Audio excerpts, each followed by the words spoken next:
Kita ada masa atau tidak untuk rehat, untuk santai, untuk melancong, untuk pergi jalan-jalan, untuk kita pun menghibur diri, tengok bola sepak contohnya. Kecintaan kepada Allah dan Rasulnya boleh mengecilkan segala musibah yang kita lalui dalam hidup. Mahu sakit, mahu orang saya meninggal dunia, mahu kekurangan dalam harta, hanya yang diperlukan adalah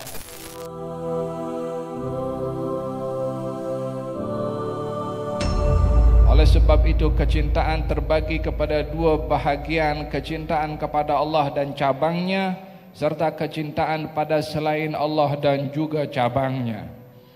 Di dalam Al-Quranul Karim, Allah Subhanahu wa ta'ala berbicara tentang kecintaan kepada Allah Subhanahu wa ta'ala. Qul in kuntum tuhibbunallaha fattabi'uni yuhibbukumullah wa yaghfir lakum dzunubakum. Katakanlah wahai Rasulullah Muhammad, kalau kamu wahai umat ini cinta kepada Allah, mengaku cinta kepada Allah, mendakwa cinta kepada Allah, adalah satu pihak daripada hamba mendakwa cinta kepada Allah. Alangkah mudahnya seseorang mengatakan cinta kepada Allah ataupun cinta kepada Rasulullah. Dalam hal ini Allah Subhanahu wa ta'ala meletakkan syarat dan kunci utama, bahwasanya kecintaan kepada Allah diukur dengan ikutnya kepada baginda Rasulullah sallallahu alaihi wasallam, barulah ia akan mendapatkan cinta dari Allah. Dalam hal ini ayat berbicara, bukanlah katakan wahai Rasulullah Muhammad, kalau kamu mendakwa cinta kepada Allah, ikutlah aku, maka kamu akan diakui cinta kepada Allah. Bukan begitu. Tetapi Allah memberikan hasil, menunjukkan thamarah, menunjukkan matlamat, menunjukkan tujuan daripada mendakwa cinta kepada Allah adalah untuk mendapatkan cinta dari Allah, agar supaya kita tidak terhenti sebagai pencinta tanpa dibalas dengan cinta. Apa guna menjadi orang yang mencintai jika tidak dicintai oleh yang kita cintai? Dalam ayat ini Allah berfirman, Qul in kuntum tuhibbunallah. Kalau kamu mendakwa cinta kepada Allah, apa yang kita cari? Adakah kita hanya mahu dikatakan cinta kepada Allah lalu tidak dicintai oleh Allah Subhanahu wa ta'ala, tepuk tangan sebelah tangan tanpa ada balasan? Dikatakan dalam syair, inni a'udzu birrahmani an akuna habiban ghaira mahbub. Saya berlindung kepada Allah daripada menjadi orang yang mencintai kalau tidak dibalas dengan cinta. Hakikat daripada mencintai Allah adalah balasan cinta dari Allah Subhanahu wa ta'ala. Yuhibbukumullah. Allah akan mencintai kepada kamu. Namun harga cinta itu bukan murah. Harga cinta bukan hanya ucapan diungkapkan. Harga cinta bukan sekedar dakwahan untuk kita ungkapkan. Akan tetapi akan terbukti cinta itu bila berhadapan dengan dugaan daripada yang dicintai. Dan bergantung sejauh mana seseorang mencintai kepada Allah, dia ketika diduga oleh Allah Subhanahu wa ta'ala, bukan cintanya itu kekal, tetapi ia bertambah cinta ketika diduga oleh Allah Subhanahu wa ta'ala. Sebahagian orang yang cinta dalam kehidupan rumah tangganya, bila bermasalah satu dengan yang lain, akan berkurang cinta itu, akan luntur cinta itu. Lama-lama pun mungkin akan berlaku hal-hal yang tidak diinginkan. Tetapi cinta kepada Allah, semakin diduga, semakin berhadapan dengan masalah, semakin ia bertambah cinta kepada Allah Subhanahu wa ta'ala. Itu hakikat cinta kepada Allah. Hal ini diungkapkan oleh baginda Rasulullah. Aku tak peduli mahu luka, mahu ada seorang di saya yang meninggal dunia, mahu dihalau, mahu diusir, mahu diembargo, mahu makan daun, mahu makan apapun juga. Aku tak peduli, yang penting engkau tidak murka kepada aku, ya Allah. Cinta yang akan dibuktikan kalau berhadapan dengan dugaan. Kalau kita mendakwa cinta kepada Allah Subhanahu wa ta'ala dengan datangnya bulan Ramadan, apa buktinya kita cinta? Bukankah kita mesti membuktikan juga kecintaan kepada Allah Subhanahu wa taala dengan datangnya bulan Ramadan al-Mubarak? Yang kedua, cinta kepada baginda Rasulullah sallallahu alaihi wasallam juga bukan murah harganya. Ia adalah berat. Seseorang akan menjadi seorang yang bahagia walaupun hidupnya susah, walaupun hidupnya banyak masalah, bila ia mengingati tentang Rasulullah sallallahu alaihi wasallam dan juga perjuangannya serta keselamatan baginda Rasulullah sallallahu alaihi wasallam. Seorang perempuan dalam satu peperangan yang diberitahukan suaminya meninggal dunia syahid, ayahnya pun juga syahid, anaknya pun juga syahid. Namun yang dirisaukan olehnya adalah Rasulullah sallallahu alaihi wasallam. Kisah ini ketika kita baca dan kita dengar berkali-kali, saya terfikir dan bertanya-tanya, apa yang ada di dalam hati perempuan itu sehingga boleh melupakan sakitnya berpisah dengan suami, sedihnya berpisah dengan suami, sakitnya beratnya berpisah dengan anak, berpisah dengan keluarga. Bukan satu syahid dalam peperangan itu, 3 orang sekaligus dan ketiga-tiganya adalah tempat dia bergantung, imma suami, imma ayah, atau imma anak laki-laki.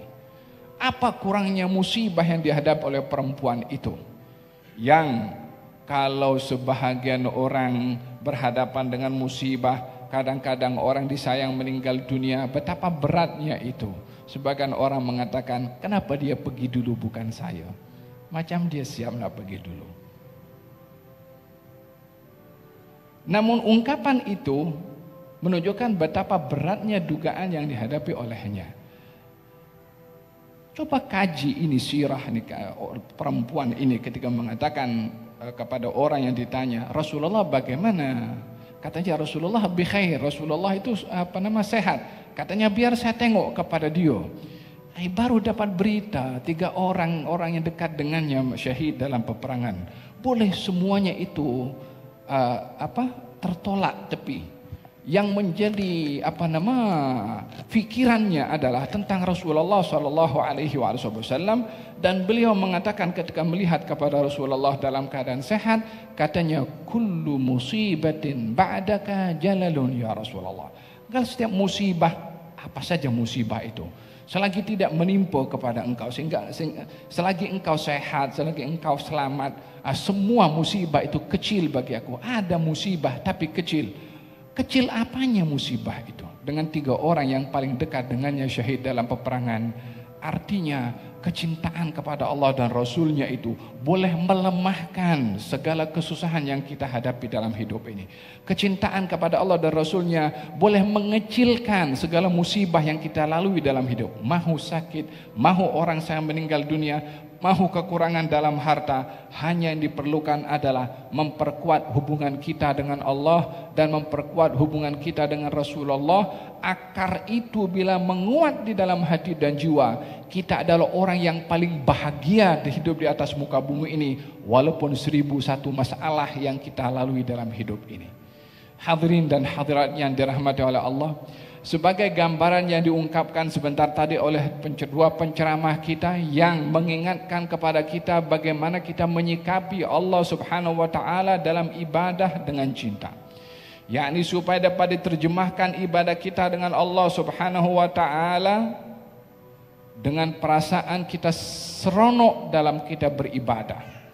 Tarbiyah yang diberikan oleh Allah kepada baginda Rasulullah sallallahu alaihi wa ala alihi wasallam di dalam menjalankan tugasan ibadah kepada Allah, dan itu matlamat dalam hidup. Diberitahukan oleh Allah kepada baginda Rasulullah sallallahu alaihi wasallam tentang 2 hal penting dalam kita menyikapi Allah dengan ibadah. Yang pertama, adakah kita merasa cukup dengan ibadah yang kita lakukan?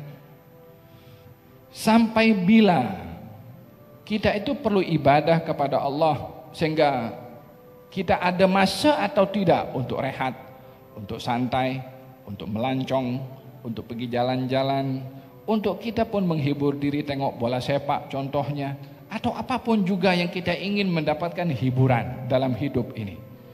Apa yang dimaksudkan oleh Allah Subhanahu wa taala dalam menciptakan kita dengan pelbagai macam yang ada hiburan dan hal-hal yang boleh melalaikan kepada kita dalam hidup ini. Jika Allah mahukan kita beribadah, kenapa tidak dihancurkan saja semua hal-hal yang melalaikan biar kita istiqamah dalam beribadah kepada Allah Subhanahu wa taala? Kenapa mesti ada iblis? Kenapa mesti ada syaitan? Kenapa mesti ada tempat-tempat untuk melalaikan? Dalam Al-Quranul Karim Allah Subhanahu wa taala berfirman kepada baginda Rasulullah untuk mendidik beliau dan mendidik kita, dan sebaik-baik tarbiyah adalah tarbiyatul Quran.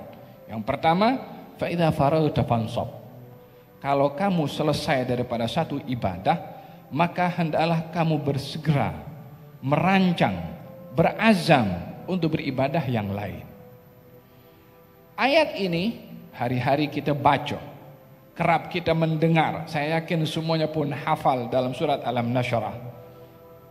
Ayat penghujung itu Allah berfirman, fa idza faraghta fansab wa ila rabbika farghab. Kalau kamu selesai wahai Rasulullah Muhammad daripada satu ibadah, maka planlah untuk ibadah yang lain. Artinya tak ada masa rehat untuk kita beribadah kepada Allah. Tak ada masa kosong untuk kita beribadah kepada Allah Subhanahu wa taala. Dikuatkan sekali lagi oleh Allah Subhanahu wa taala tentang hala 7 dalam hidup ini untuk beribadah. Allah berfirman, wa'bud rabbaka hatta ya'tiyakal yaqin. Beribadahlah kamu kepada Allah wahai Rasulullah Muhammad sehingga datang kepada kamu al-yaqin, yakni kematian. Yang bermakna kalau gitu tak ada cuti kita beribadah. Bukan macam kita kerja Sabtu Ahad kita boleh cuti, atau 1 tahun kita boleh masa 18 hari kita bercuti. Dalam kerja kita mungkin, dalam kita terikat dengan sekolah kita mungkin ada cuti, tapi beribadah tak ada cuti. Walaupun hari cuti, walaupun hari itu cuti, tapi ibadah tidak ada yang cuti. Oleh sebab yang demikian diajarkan di dalam syariat kita untuk kita memanfaatkan pada hari-hari yang kita boleh rileks atau kita bercuti untuk kita mengisi juga dengan ibadah. Kita digalakkan, adakah kita boleh pergi melancong pergi ke US contohnya, bila tujuannya adalah tujuan yang baik, bila tujuannya ada niat silaturahim, bila tujuannya ingin menghadiri majelis ilmu, maka tujuan itu dalam musafirnya ada juga nilai ibadah, safarnya pun juga akan menjadi ibadah dengan kita punya niat. Demikian kita membangun rumah. Kita membangun rumah adalah keperluan, tapi kalau diisi dengan niat yang baik, untuk tanggung jawab kepada keluarga, untuk saya boleh layan kepada tamu, untuk buat majlis di rumah saya, membangun rumahnya menjadi satu ibadah. Demikian juga ketika beli kereta, beli handphone dan seumpamanya, ia akan menjadi satu ibadah bila kita ada komitmen kepada Allah Subhanahu wa taala dengan niat yang baik pada apa yang kita lakukan, walaupun dalam bentuk yang harus atau mubah, ia akan menjadi satu ibadah. Apatah lagi kalau pada hal-hal yang diperintahkan oleh Allah, walaupun ia bukan yang wajib, tetapi ia lebih kepada yang ditambah lagi dengan yang sunnah, maka ia akan menjadi satu cabaran dari Allah Subhanahu wa taala kepada kita untuk menghargai apa yang telah di-offer oleh Allah Subhanahu wa taala.